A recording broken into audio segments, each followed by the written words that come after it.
Good afternoon. Hi, Val. Hi, everyone. I'm so glad everyone is virtual and not in person. I thought I might have been the only one. We still got to work on that with legislation. It technically expires at the end of the year, end of the fiscal year.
All right, Mr. Rittenhouse, do you want to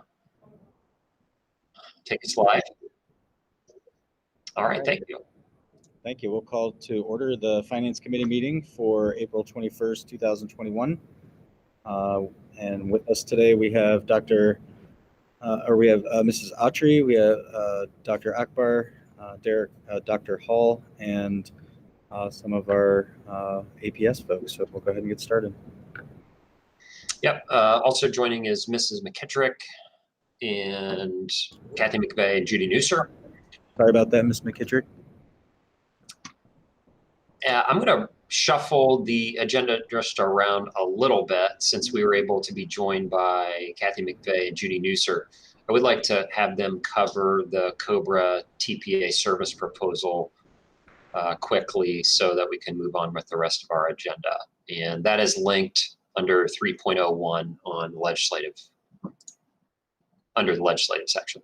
I'm sorry, not under legislative section, under district-wide financial information. So I'll turn it over to you, Judy and Kathy. Thank you, Ryan.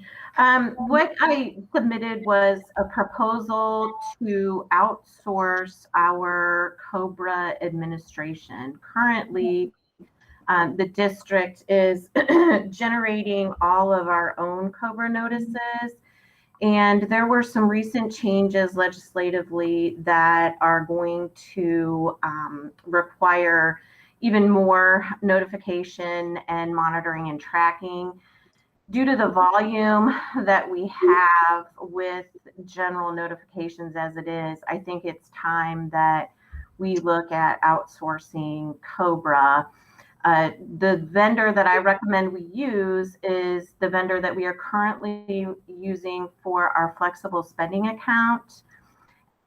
And they also provide Cobra third-party administrative services. We already have an established electronic data interface file feed with them through our enrollment system. So it would be a pretty seamless transaction. And, you know, we are going to be required to start our notification processes with regard to the updated regulations as of May 31st. So the sooner that we can get this started, the better.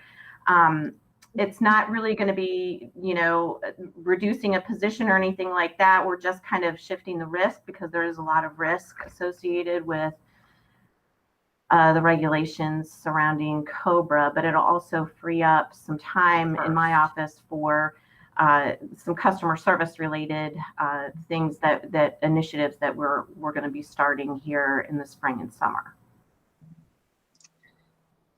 The Cobra TPA write-up is linked there under administrative content, and you can see the last paragraph. We have, due to the changes of COVID regulations due to COVID-19, that we are expecting to pay this at least for the foreseeable future with ESSER funds, and that's about $20,000 annual expense. You're going to see a lot of that theme now and into the future with ESSER funds picking up and being able to start some of this program. So even though you're not seeing the overall strategic plan with ESSER funds yet, we're going to get into later in the agenda, one of the questions that I need to ask, you need to ask, is the sustainability aspect of it. Judy and I worked hard on our benefits funding, and we surveyed the big 8 districts here over the last few weeks, and we're going to be wrapping up the funding for our healthcare advisor, Paul Catania, and that consulting fee, which is now being paid out of general fund, we're going to wrap that into our health insurance fund, and that qualifies for that. So I think we're getting smarter with a lot of these different pots of money, limiting the amount that gets put in general fund. That does not eliminate the opportunity for these TPA services to come back to general fund when ESSER funds run out. But at a $20,000 expense, it gives us the opportunity to really think longer term about how this rolls into our benefits expense. So I just wanted to be transparent on how we're paying for this. Any questions for Judy and or Kathy? Yeah, hey Ryan, I've got one if I may. So I know kind of business school 101 is the kind of buy it or build it scenario. So I follow the competencies that the vendor provides, and I understand that this is a seamless process, so no reservations there. I just wanted to sort of ask and follow up. Would it be less expensive to hire additional staff to take care of this and keep it in-house, or is it less expensive to basically buy it? I'll let them. I know Judy and Kathy may have their own answers, and then I can talk about some overall concepts too as it relates to that. Yeah, at this point, it would be less expensive to buy it rather than to bring in someone to, be hired on a part-time basis to administer the Cobra program. Gotcha. So if the volumes sort of receded, to sort of pre-pandemic numbers, we then would look to end the arrangement with the vendor, or is this something that we're contemplating permanently, regardless of the change in volume? I would recommend that we keep it as a permanent relationship, or a permanent alternative, I guess, if you will, only because the shift in the risk. So there are a lot of regulations that surround Cobra and timing and the notification process, the collection of premiums and all of that it really just makes sense to kind of shift that risk over to a third-party administrator. I would add in, though, and maybe we can have some comment from Kathy. I think there's something larger at play here, and that's what we're going to shift to and talk about is our diverse and equity charged hiring practices, our hiring platform, our onboarding of additional staff. There is and going to be reflected through our ESSER strategic planning, which you'll hear more about from Kathy, David, me, Ellen, and others over the coming weeks and months, going to be a major infusion of hiring resources.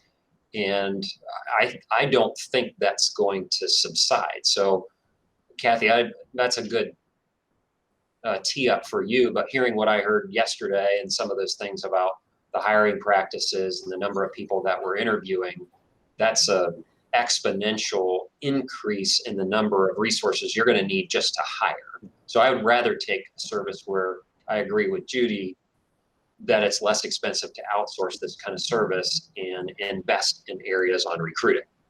So go ahead, Kathy. I would agree with that our money, any additional monies for our department would be much better spent in our recruitment efforts. And as we look at hiring maybe additional recruiters to help us with vetting of applications and or interviewing, as based on the board's recent approval of the racial equity policy. Just as an example, for one position for which we have 1 to 2 openings, we're looking at 45 interviews, and that's just one position. And so, as you know, I mean, it just has substantially increased the numbers that we're looking at as far as interviews goes. And as I mentioned in the beginning of the conversation, that our money would be much better spent in dedicating to those kinds of resources rather than the Cobra administration. Well, hey, real quick, Ryan, to that point, well, not to that point, but to this global point, Judy, you had me at shifting the risk burden. So that got my hackles up. So yeah, if this is a risk issue, then yeah, I mean, yeah.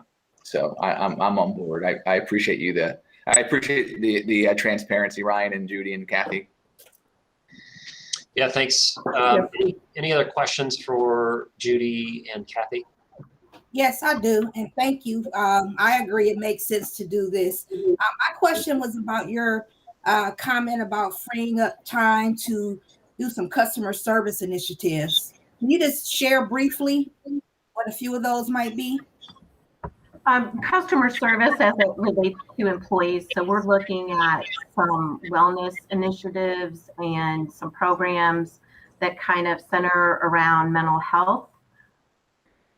And to do that, it's going to require, my time and Cynthia's time to get these programs up and running, and, the education that's going to go along with that for staff. So that's kind of what I was referring to when I said customer service.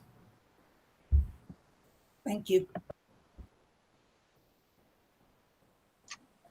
All right, any other questions? Hey, thanks, Judy and Kathy, for joining. I'm certain that you want to stick around for the rest of Finance Committee, but you're not held to it for sure. But thanks for joining.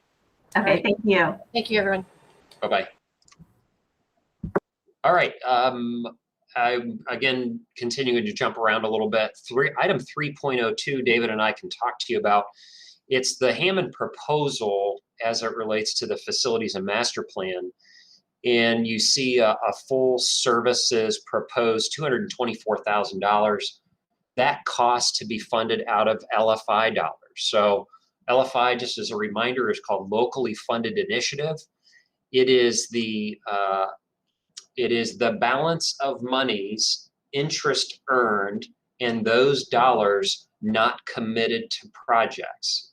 And as you know, we're finishing the almost 20-year program over the last few years with the Facilities Commission. So we have some dollars available to fund that. And David, I don't know if you jump in there and talk about the scope, but this is getting that project underway. Yeah, there's a link in the agenda to the actual scope, and most of it will be for looking at all the building systems and the buildings that remain that have not been touched by the OFCC program. So just on page 1, it's really looking at like exterior finishes, looking at roofing, windows, the masonry. On the inside, looking at our interior finishes such as floors, casework, finishings or furnishings, and then the life safety issues, the fire suppression systems, and also the HVAC, plumbing, and electrical. So when you look at buildings like the Kenmore High School, which will be vacated at some point next year. When you look at North High School, which is still running but hasn't had any OFCC dollars flow to it. We look at Firestone Park, Pfeiffer, Miller South, the Reedinger building, where we house many of our alternative programs. We need to do those assessments as the board directed us. So this is the company that I would say knows our buildings the best, because they've been working on on the new construction as the construction manager at risk. And so that's the recommendation. And again, paid for with LFI dollars. And David, did you mention that Article 2 is the encapsulation of the athletics master plan as well? Right. I know there's been some concerns about, from the athletic committee about facilities. So that's also included as well, to take a look at that. Plus, as part of the combined Kenmore Garfield project, eventually we're going to have to demolish Kent Middle School, and most likely we'll work with the city so that site could serve as the future athletic complex for the building that's going up at the old Garfield site. Do we know, Superintendent James, when this work might be complete? Well, we're going to, we want to send it to board at the first board meeting in May. So it'll probably take maybe between, I'm going to say 6 to 8 months to get that done. Because it takes some site visits and then getting inside the buildings to do their assessment. And just in terms of timing and programming for the board, as you think about questions leading up to the board meeting, as you know, when we're getting ready in a school community to do construction or facilities and assessments or envelopes and windows and all the like, that takes about a year lead time to do the planning, because we need to be out on the street, so to speak, with bids. I would say, January to March, even sometimes sooner than that, so that we can get a hold of the labor market and get them locked up to do programming. So that should work out well with the timing, David, to have this done, ready for the board to take a look at later this fall. Correct. Latest early next year. Yes. All right, questions for the superintendent or on this proposal? I have a question. So I'm speaking as a total layperson, so forgive me any ignorance I might have regarding all of this. So first of all, does that exhaust all of that money in that pot, number one? And number two, again, as a layperson, I can imagine someone asking me, well, you guys could have used that money, to do some of the work. We're paying the money for a process that I understand is necessary. So that's my comment and question. Yeah, we'll get as we finish the new community learning center that's going at the Garfield site, we'll have a better idea of what, the balances are going to be in that account. But right now we do have sufficient LFI money to cover this. In terms of any renovation work or, construction work that has to be done, I believe at these 8 facilities, we'll know better how much money is left in the OFCC account once the Kenmore Garfield COC or whatever it's going to be called is complete, because that one is dependent upon the draw from the bonds and how we finish that project. The only other one that has to be paid for out of that is the demolition of the old Kent Middle School. That is a co-funded expense. So we'll have to raise some money to do some of these, projects. Ms. McKittrick also has her hand raised. Thanks. So you talked about a 6 to 8 month completion, and that is for the assessment of what needs to be done, correct? Yes.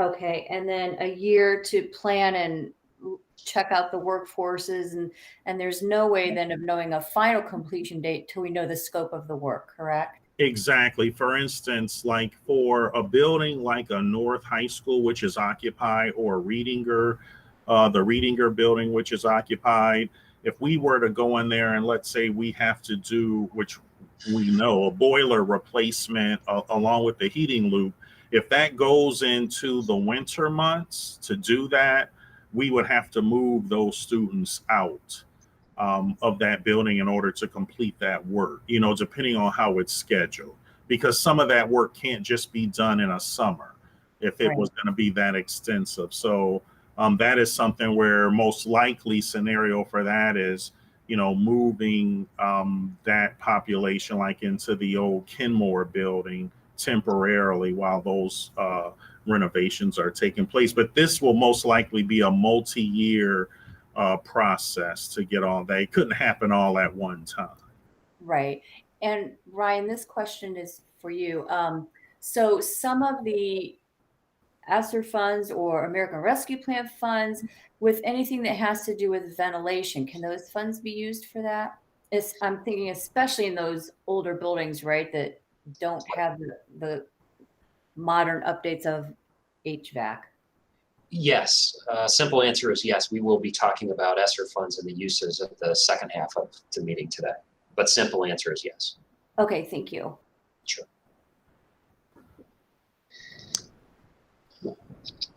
Mr. Bravo or other board members, questions, comments regarding this proposal? No, and I know it's not a perfect analysis or perfect split too, but I mean, Diana brings up a good point. The average person looks at a $224,000 price tag and says, oh my gosh, that's like, you could have replaced, part of the roof with that or something. But it's a good point. I was doing the quick math and it's about $28,000 a building. And that's not a rough, because a Kenmore or a North is going to take a lot more than a Pifer.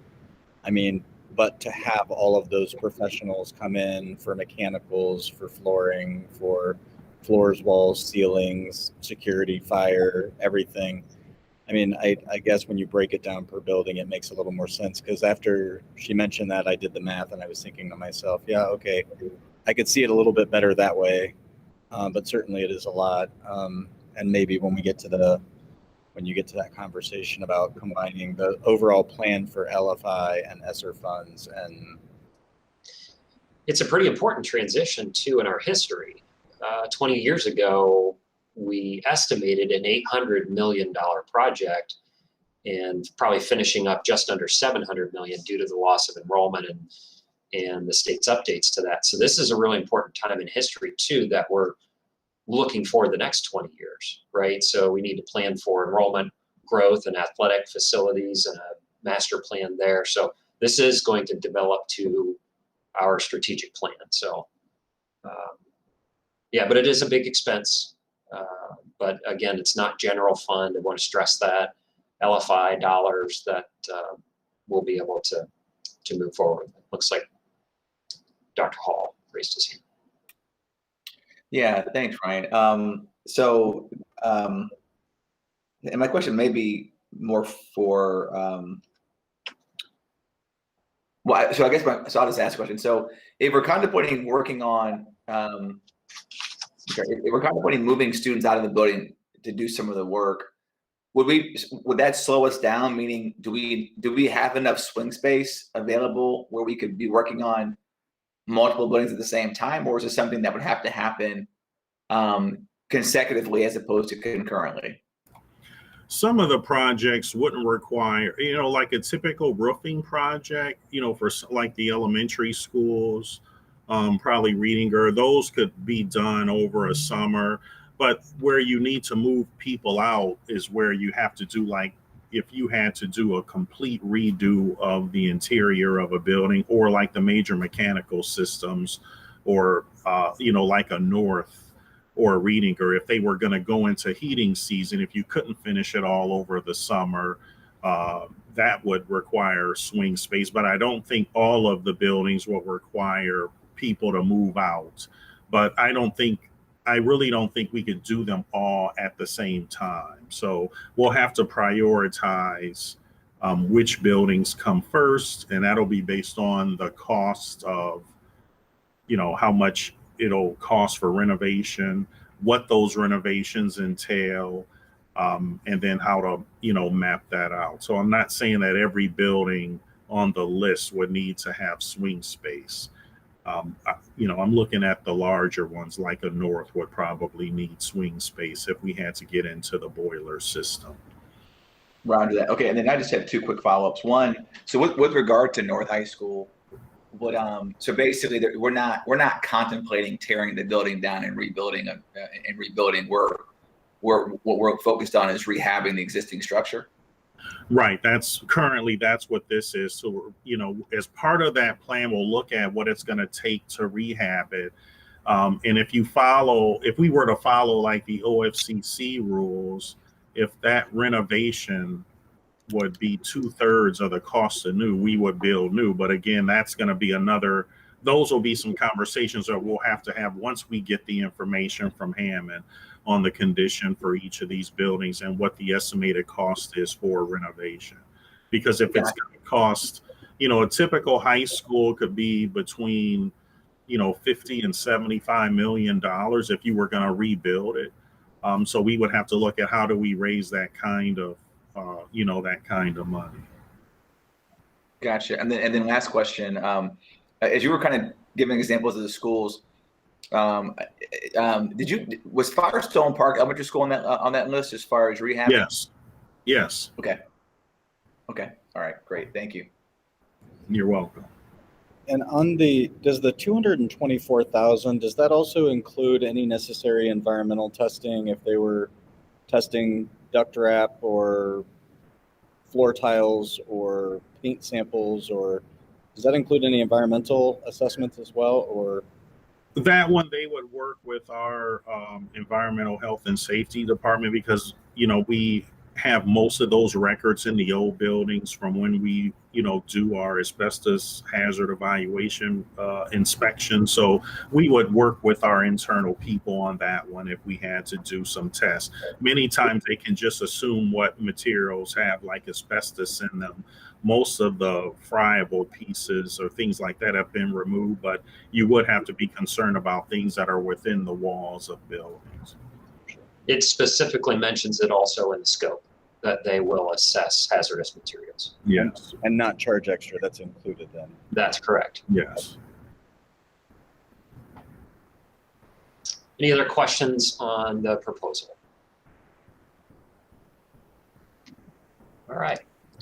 Let's move back to 2.01 on the legislative overview.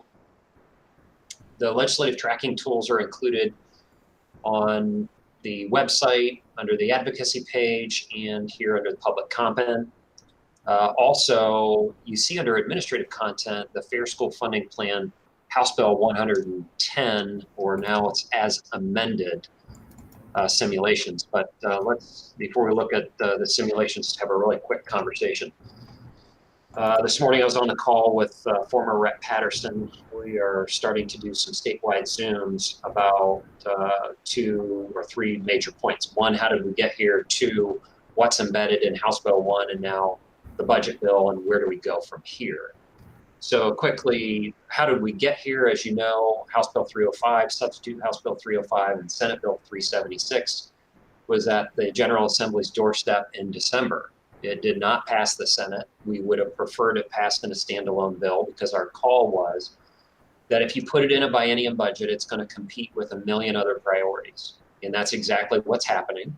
However, it is embedded as the House side of the chamber's #1 priority. And the great thing about this is over the last 3.5 years now, the 99% of the substance of base cost, state, local share, the categoricals, the plan, 99% of it is embedded in the House budget bill that is going to be voted on today and sent to the Senate.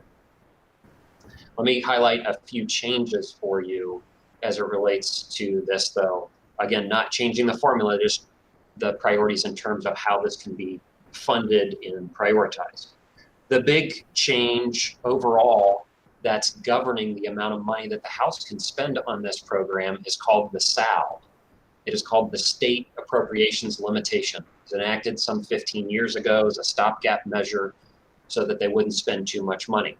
I would highly suggest that the Board of Education not do that, because as you know, the inflation for last year was minimal, and basically the House can only deliver a budget that is a little over 1.5% higher than the prior year.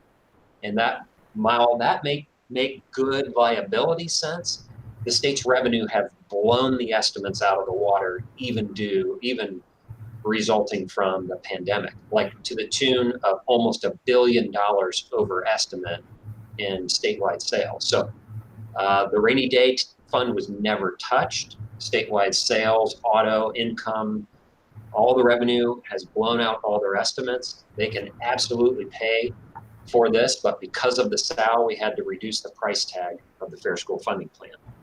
It changed priorities like success and wellness are now going to be wrapped up into the formula. That is a good thing long-term, and short-term, a little bit of a pinch. It phases in economically disadvantaged at a different rate. Prior to House Bill 1, including House Bill 1 and prior, economically disadvantaged was funded over the first biennium. It is now a 0% in the first year and a 14% the second year. Well, that's not something that we are going to advocate and support.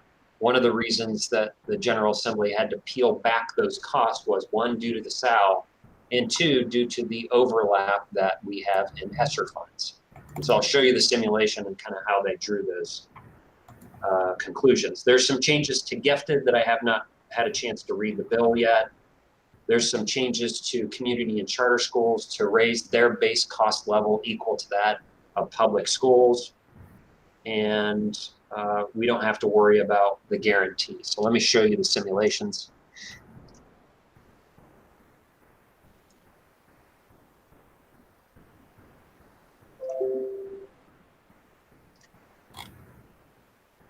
Are you seeing a spreadsheet? Yes. Yes. Okay, thank you. I'm gonna bring up Akron. I'll zoom in here. Give me a second. All right, does everybody see Akron here? Yes. All right. So these are the Very small, simulations. but yes, it's there. Very small. Okay, let me zoom in a little bit more. Maybe one more. I mean, I could see it just fine, Miss McKittrick. I don't know what's wrong with your eyes. They're old. Oh, Yeah. They're old eyes. That's the problem.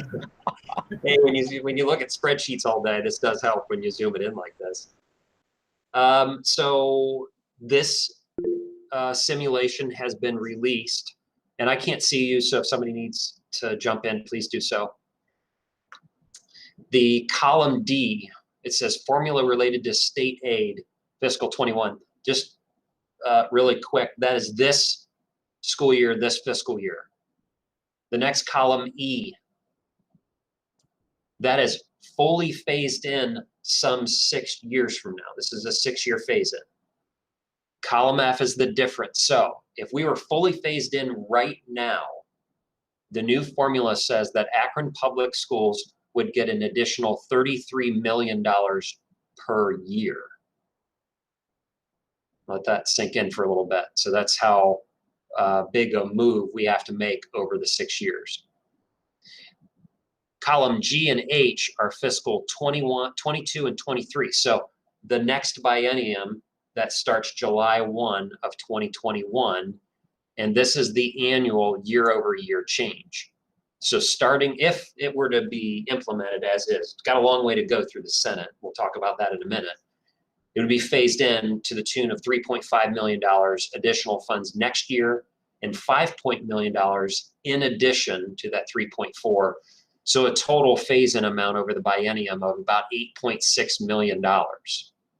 Now, I referenced the economically disadvantaged, success and wellness funds, and I'm going to highlight column L there. You notice that LSC, the bill sponsors, and the caucus, the Republican caucus, thought it would be good to show the General Assembly how much districts received in ESSER funds.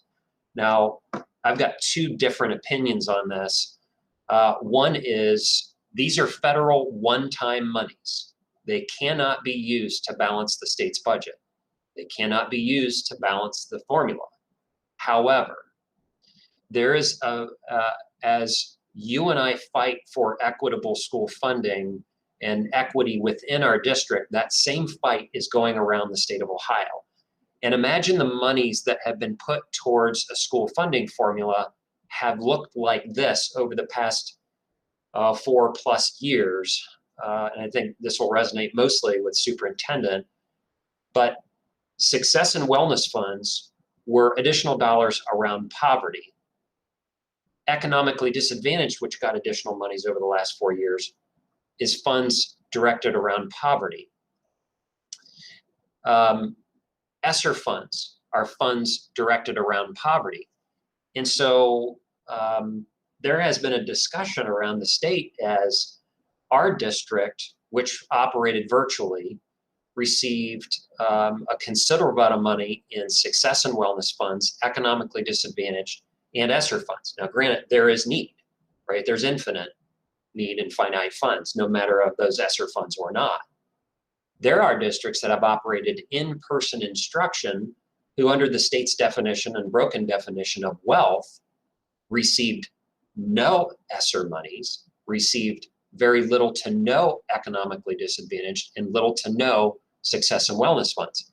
So when you think about the amount of money that's supposed to be put into a formula that is equitably distributed in the 3 areas: base cost, state local share, which is the true equalizer, and then categoricals, it has sent money to only specific areas of the state. And so now we're seeing the other side of this equation really start to draw attention to this and say, enough's enough. We need a formula. And so it was interesting that they're including this column as part of an official Legislative Service Commission simulation.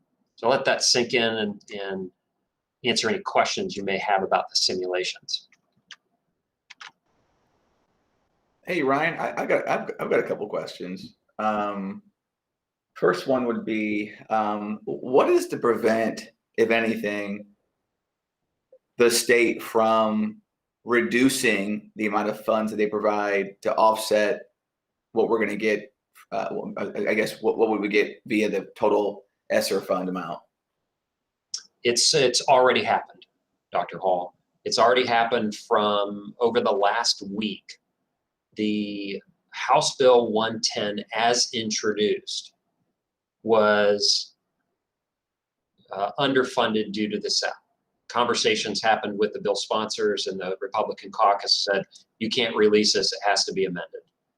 And they went back, they amended it, and they took a look and included those ESSER funds on this simulation and basically shifted priorities from districts that have been receiving a large amount of those 3 pots of monies, like ours, to help fund the rest of the formula.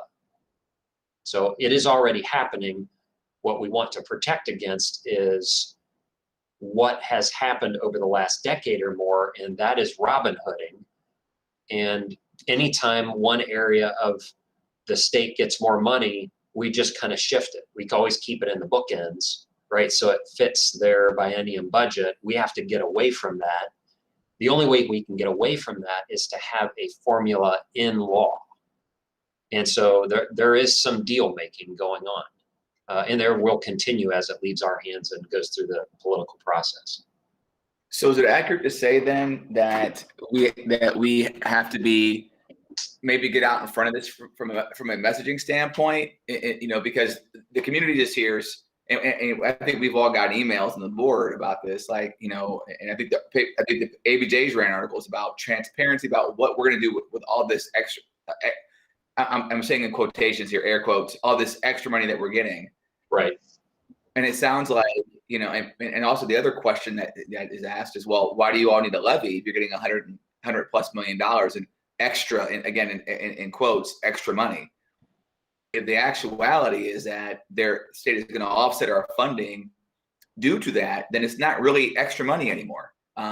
So as long as I have the right of that, Ryan, as you're saying it, you know, I guess the question I'm kind of asking out loud, and it's not meant to be rhetorical, is, you know, should we begin messaging around this? And if we should, when will we start doing this? Always great to message. I think what I've learned over my career is if you only message when you need something, then the message falls flat, right?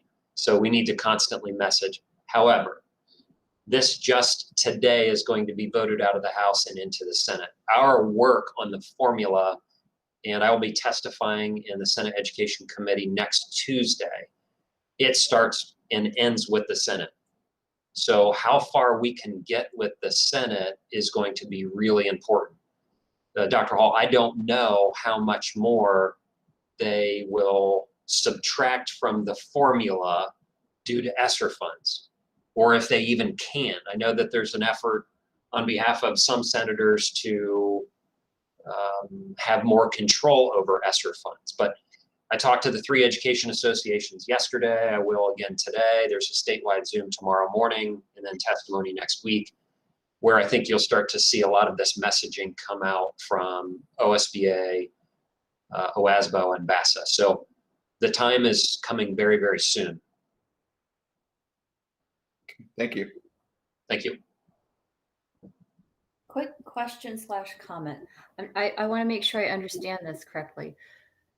So the ESSER funds that we've gotten are based in large part because our district is economically disadvantaged. Is that correct? It is based on along the lines of how Title I is allocated. It is along the lines of economically disadvantaged and poverty data, census poverty data. Okay, so because of a higher rate of poverty in our district, therefore more funds. So we're being penalized again, though, if they're going to, so we get these funds because we have a large economically disadvantaged population, but now they're going to look at the money from ESSER and say, well, look, they've gotten it. So essentially we're going to be penalized for that because they're going to subtract some of those funds to give it to other people. So one hand is giving and the other hand is taking away. And essentially we're being penalized for that, for a larger socioeconomically disadvantaged population. So how, in all this talk of equity, Right. does that make any sense? Well, it doesn't. It doesn't make any sense. It doesn't make any sense from a formula or a lack of a formula. And now 20 plus years later, following DeRolf, we still don't have a formula. So we shift the burden in Ohio whenever things don't fit within those bookends. And what I mean by bookends is we are going to give education $200 million a year. This is how much you get. And we'll put it in an area that is underserved during that biennium. And who knows, it's usually the loudest political voice that determines the political, what is underserved. The only way to protect against this, Ms. McKittrick, is to have a formula that's in law. Right. And that's why this is so important. We're shifting the burden onto those who are already overburdened. That is what the tweak was, but I do want to express to you that while we have a very significant uphill recovery that we will use every dime of these monies to grow kids, there are many districts, hundreds of districts in Ohio that had similar learning loss that received not one penny. So while I know our job is to advocate for Akron Public Schools first, we advocate for all kids in Ohio. Even though there was a tweak to this formula, it is, I would say we are still on the winning end of that equation for the state. So take a look at those. Take a look at those simulations. Maybe just look at Summit County and take a look at those simulations about the allocation of ESSER funds and the 100 and actually to update you and for Monday night's report and board meeting, my estimate was that we would receive 96 million in ESSER 3 funds. Those allocations went out Friday, and that's coming into Akron Public Schools at 106 million. So we have an additional 10 million at our disposal. But all very good points, things that we will fight for, things that these are federal one-time monies. These are not going to solve the forever woes of school funding. And they're for a specific purpose, and they are not to settle and shore up the state's budget and lack of funding. So that's what I will fight for in this process. Any other questions? And then for the last part, we're going to shift to ESSER funds.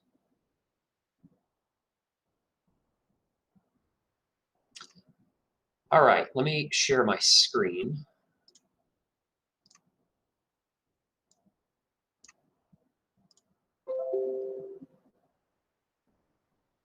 You see the document there called Ed Finance Subcommittee? Yes. Yes. Okay. My professional association and David's professional association has been meeting about the allowable uses of ESSER funds for a matter of weeks now. As a reminder, ESSER 1 for us was $10 million approximately. ESSER 2 is $43 million, and ESSER 3 is now $106 million. ESSER 1 is completely expended. We are now reaching out and spending ESSER 2 funds.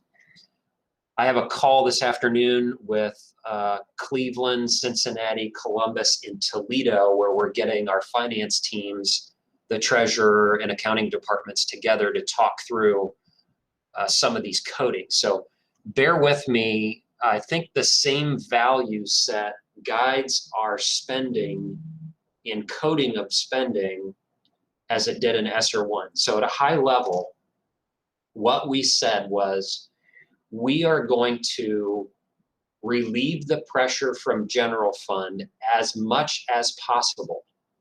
Why is that? And then we're going to talk about programs and new programs and layering on, because this is going to be multiple.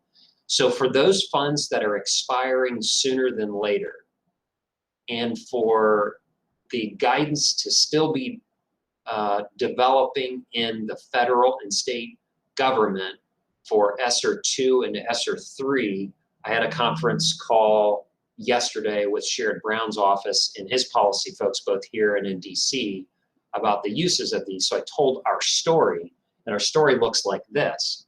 While we were virtual instruction, basically everything qualifies for ESSER expense, right? That's why we saw a big impact on our general fund, which is good stewardship of taxpayer dollars, right? Because if we relieve general fund, it allows us to use those general fund dollars longer and on more programs that directly impact our students as we see fit. So what's changing and why is this conversation important? The conversation is important because now that we're in-person instruction, the same definition guides ESSER 2 and ESSER 3, but it has different application. So if you're in-person instruction, you're business as usual. You can't necessarily reimburse a general fund expense for K-2 and K-3 teachers.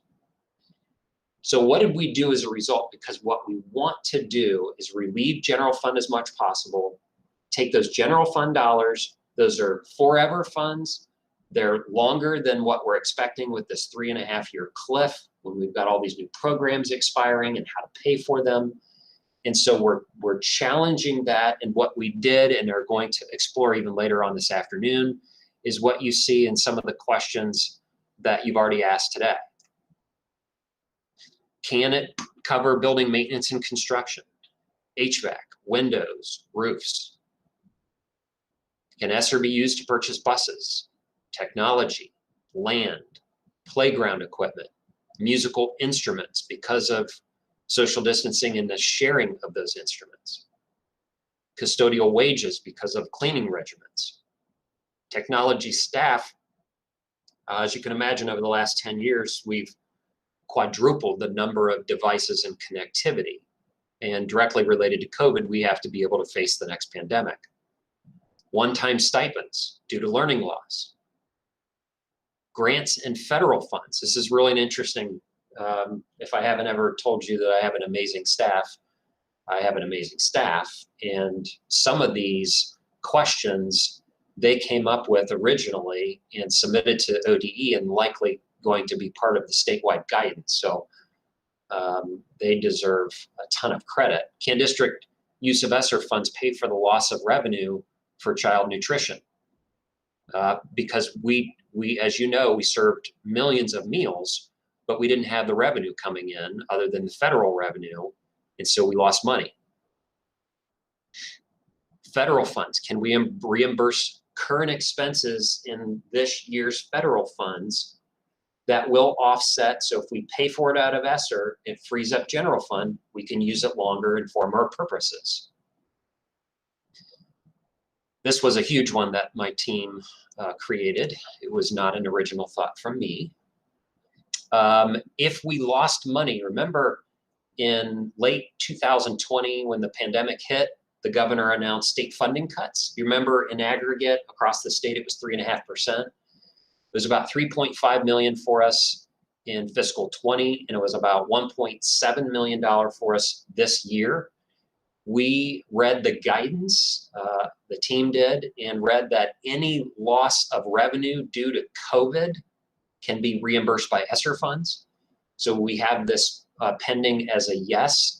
We need it in writing to move forward, but we are going to open up a previous fiscal year and reimburse general fund the foundation dollars that we lost of $3.5 million. So what's the pros and cons of that?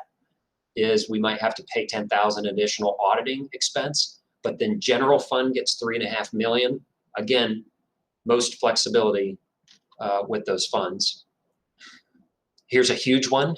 If a district experienced a loss of students to charter schools due to the pandemic, i.e. loss of revenue in the federal guidance, can it be coded? This has been an informal yes.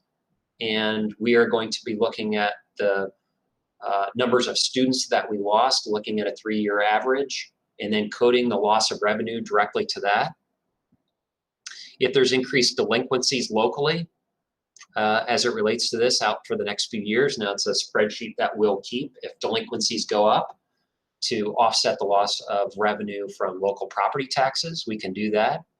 Here's a big one, which again, credit my team probably for a statewide application, is, as you know, prior to COVID hitting, we were starting to earn some pretty good interest dollars on our various investment portfolios. Now interest is 0.02. And what we were going for was from a couple $100,000 a month on our interest. And this is for construction, general fund, health insurance, and other funds. I think last month, somebody told me we earned $700 in interest.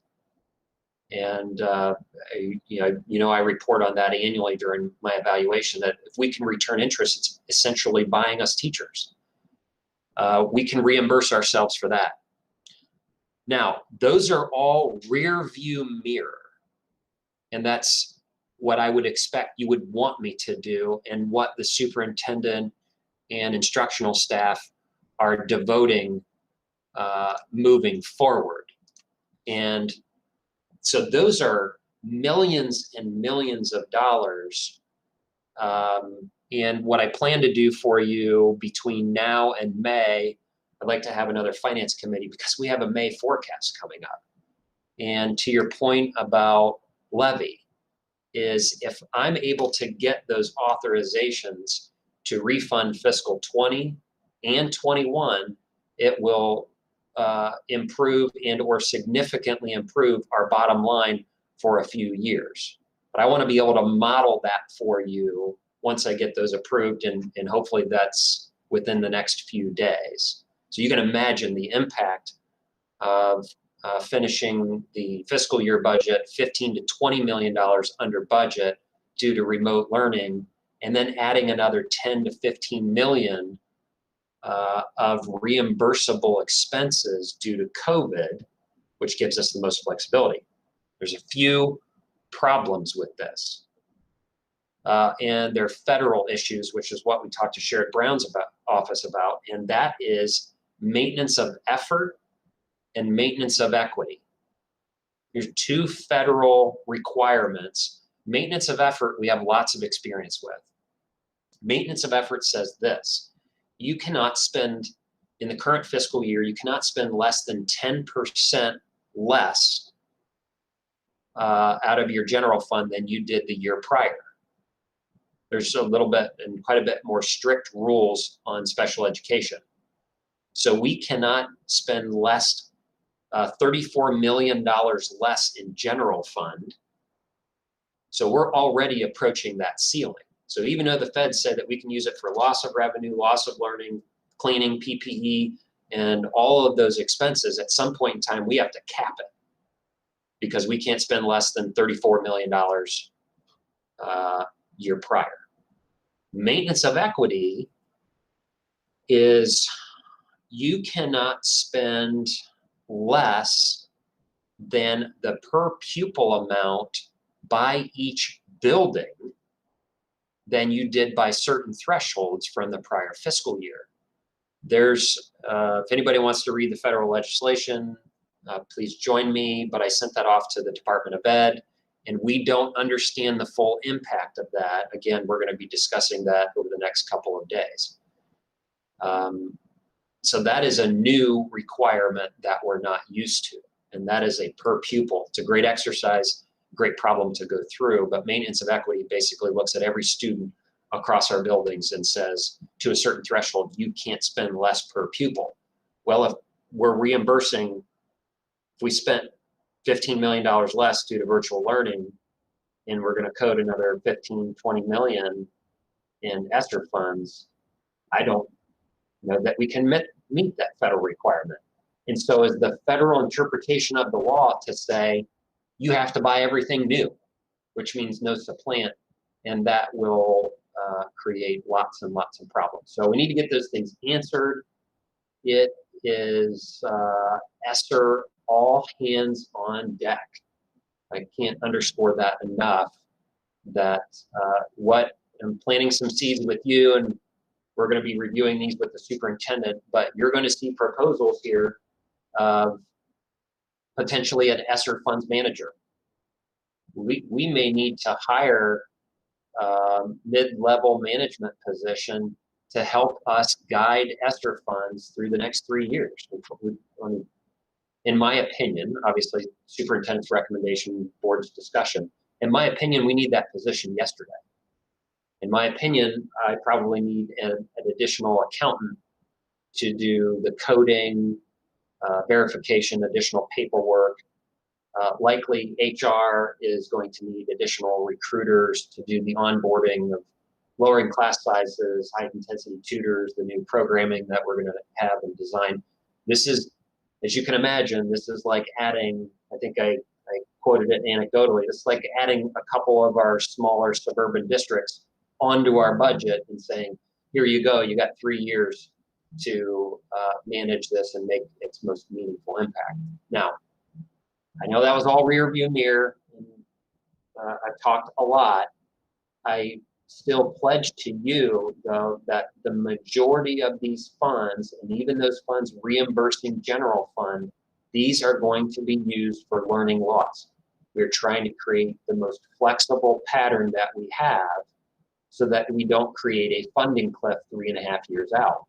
3.5 years out, if we add a bunch of new programs, and we love all those programs and they're federally funded, you're going to see expenses return back to general fund to sustain it, something that we can't do. We're going to have to eliminate a lot of program and staff due to that ramp up. So I will pause there. I know that's a lot, but it is a lot to navigate and manage.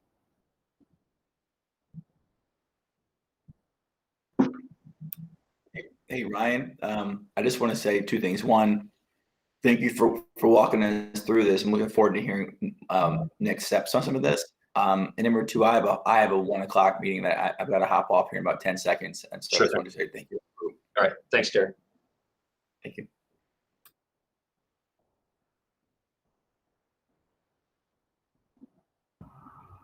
Thank you, Ryan.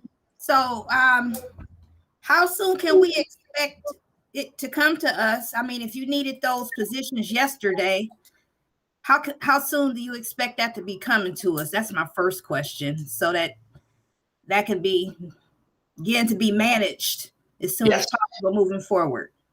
What I want to make sure, and I know the superintendent, we've had, I don't know, a number of conversations with senior staff, is that we do this pointedly value driven along the lines of our strategic plan, and we're not operating in silos.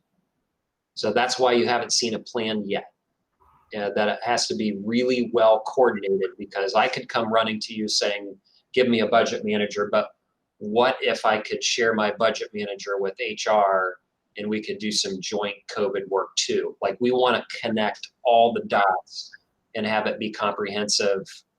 And then we are hosting, and the superintendent's hosting, every meeting related to learning loss. So the operations team, we come and say, well, they're not our priorities, they're priorities to learning loss. How do we partner, and how do we supply you with a summer program and transportation and food service and those kind of things? So we're still building that capacity before we come to you. So soon, weeks. I wish we had more time in the day, honestly, right now. And just from my opinion and viewpoint, I think, to me, it's more important to get the right person on board early and then work out the details of how that person is going to be shared or not shared, or what they're going to do. So like yesterday, I said, I think like at the earliest, the first meeting in May, we may need to have at least the budget position and maybe another account clerk. We need to have them, approved. And I really want to make sure we get those types of positions approved before the other transitions take place in the district, just so we can keep things running. Because remember, I have to sit down with a new person and then review all this with them, so they're up to speed and there's really a seamless transition between myself and my replacement. Thank you.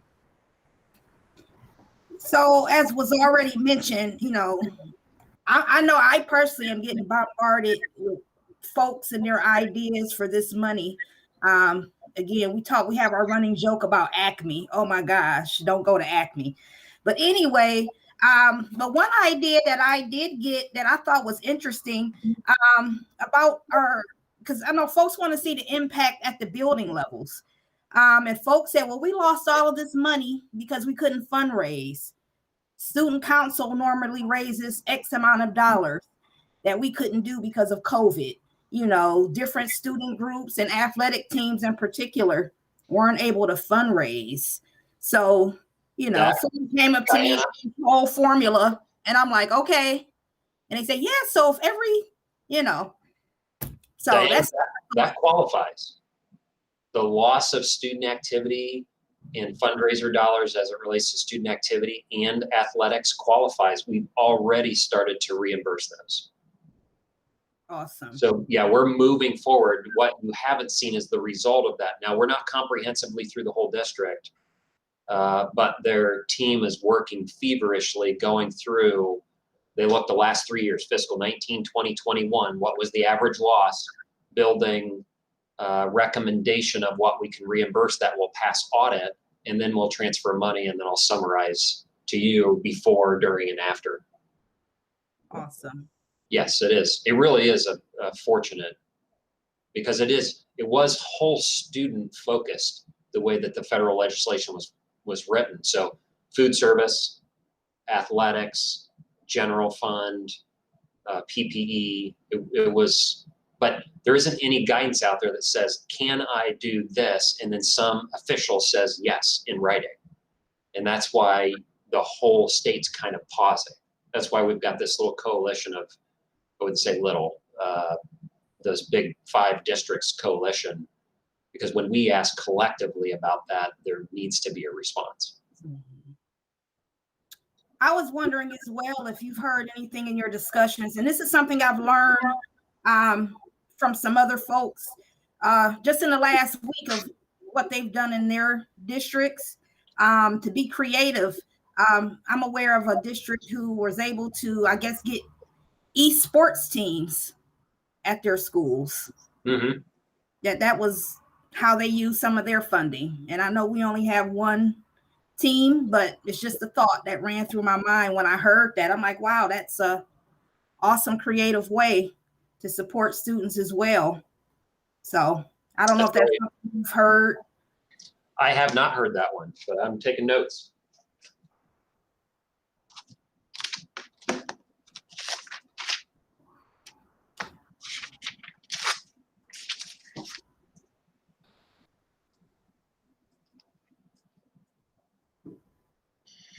Well, I would ask for some help.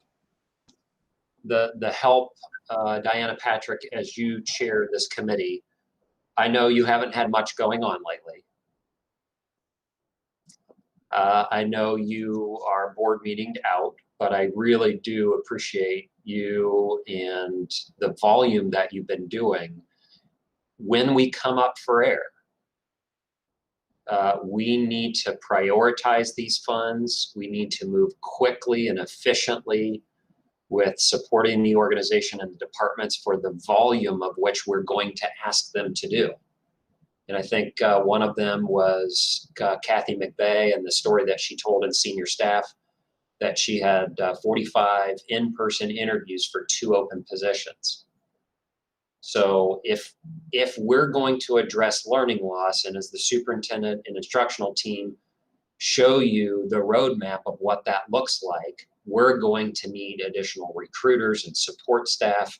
We are going to have to identify them as ESSER-funded federal funds so that we can onboard, whether it's programs or staff or improved hiring or additional technology equipment. You're going to see a major investment in K-12 in Akron and across Ohio. From my perspective, we do not have the capacity to do all of that. That is from my perspective.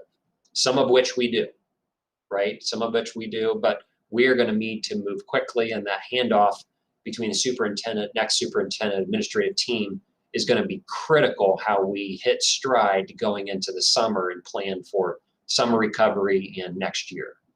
So I'm just asking you, everybody takes a breath. In a couple days, we do need to start shifting. So you're going to see more robust reports from me around ESSER funds. And then I know these plans, I've seen them, I'm working on them. I know the entire team, anytime I bring up one of those Google Docs, there's a dozen people logged on. We're all filling out this strategic plan so we can get it to you sooner than later. So just preparing you for next few weeks.